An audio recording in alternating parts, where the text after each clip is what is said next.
काल में चल रहा है। बच्चा अब तक शायद पैदल चलना भी नहीं जानता, परंतु हमारे आचार्यवर ने एक छलांग लगाई है। और वो छलांग,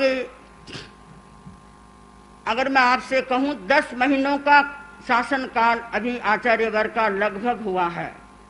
बैसाख से लेकर के आज माघ का महीना, इन 10 महीनों में आचार्यवर ने निष्ठा पंचामृत का वरदान दिया है संघ को।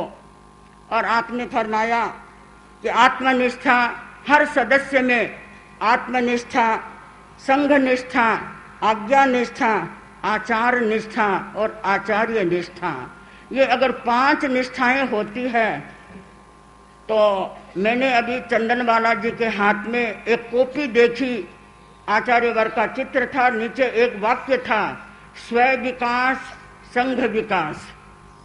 यह वाक्य मैं समझती हूँ गुरुदेव का ही होगा शायद।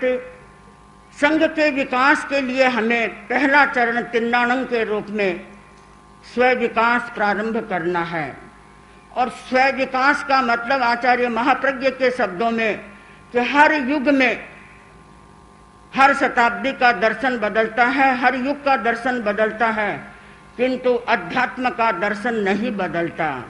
अध्यात्म की परिभाषा वही रहती है। अध्यात्म का फर्स्ट एंड लास्ट सूत्र एक ही है, स्वयं की पहचान।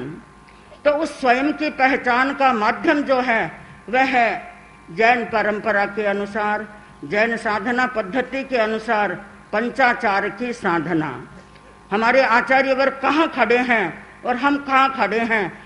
मैं स्टेज पर खड़ी हूँ इसका मतलब यह नहीं, पर मैं स्वयं को देखती हूँ तो मुझे लगता है कि आचार्यवर शिखर पर खड़े हैं, मैं तलहटी पर खड़ी हूँ। आप लोग कहाँ खड़े हैं, आप स्वयं चिंतन करेंगे, हम साधु साध्वी स्वयं चिंतन करेंगे कि हमारा दायित्व, हमारा आत्मा के प्रति दायित्व और संघ के प्रति दायित्व, ये संतुलित विकास हमारा कहाँ तक हो रहा है।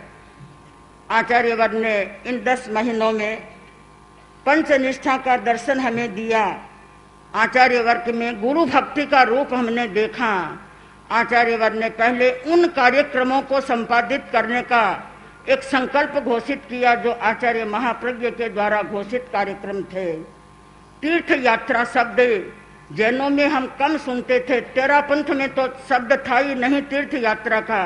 आचार्यवर ने एक तीर्थ यात्रा का नया प्रकल्प प्रदान किया और वह संपन्न भी आपने किया है। आचार्यवर का एक शब्द सकल संघ चित्त समाधि, यह शब्द हमारे लिए इतना प्रिय शब्द बन गया, हर साधु साध्वी के मुंह पर तैरने लग गया।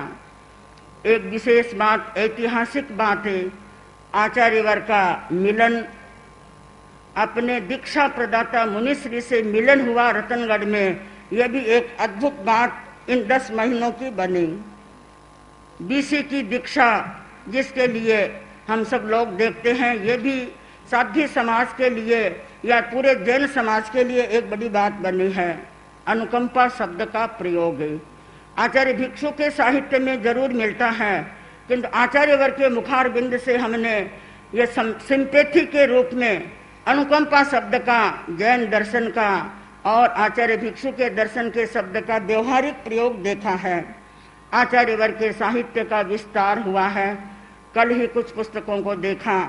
आचार्यवर का साहित्य जनभोग्य साहित्य है और हम व्याख्यान देने वाले साधु साध्वियों के लिए एक आलंबन आधारभूत साहित्य है।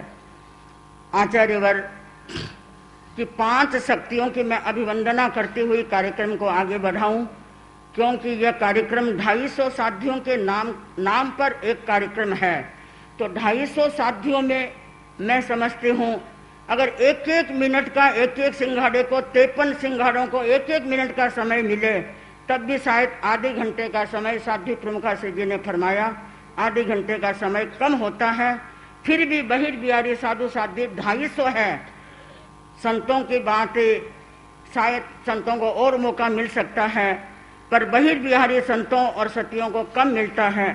उस दृष्टि से आचार्यवर की 5 शक्तियां, उनकी हम अभिवंदना करें। सब श्रावक समाज भी बैठे बैठे अपने मन में अभिवंदना करें, वर्धापना करें। मैं भी करूं आचार्यवर की तपोशक्ति, आचार्यवर की श्रुत शक्ति, आचार्यवर की गुरु भक्ति, गुरु शक्ति। गुरु की शक्ति के बिना कोई काम सफल नहीं होता। आत्मशक्ति तो है ही, किंतु आचार्यवर की पुण्य की शक्ति भी प्रबल है। ऐसे समर्थ दो आचार्यों के हाथों से किसी का निर्माण हो, ऐसा श्रावक समाज, ऐसा साधु समाज है। अभी बाल साधियां गीत गा रही थी तो ऐसा लग रहा था कि आकाश उतर करके नीचे आ रहा है और भावनाएं प्रबल हो रही थी सुनने वालों की। तो ऐसी साधियां हो सकता है कि आज समर्पण करने वाली लाडा जी नहीं है, आज अणचा जी, पन्ना जी, तत्व ज्ञान की दृष्टि से साध्वी श्री सुंदर जी आदि साधियां आज नहीं है, किंतु इन्हीं साधियों में से उग उभरने वाली अनेक साधियां हैं। और साध्वी प्रमुखाश्री जी के शासन काल में आचार्यवर के नेतृत्व में हम लोग अधिक से अधिक विकास करें, यह मैं अपने प्रति और साध्वी समाज की ओर से आचार्यवर को विश्वास दिलाना चाहूँगी। अब कार्यक्रम का प्रवेश मैंने किया। शुभारंभ के रूप में साध्वी श्री सुमन श्री जी 2 पद्य केवल कविता के बोल करके अगला कार्यक्रम, पूरा कार्यक्रम पंचाचार की साधना के आधार पर है।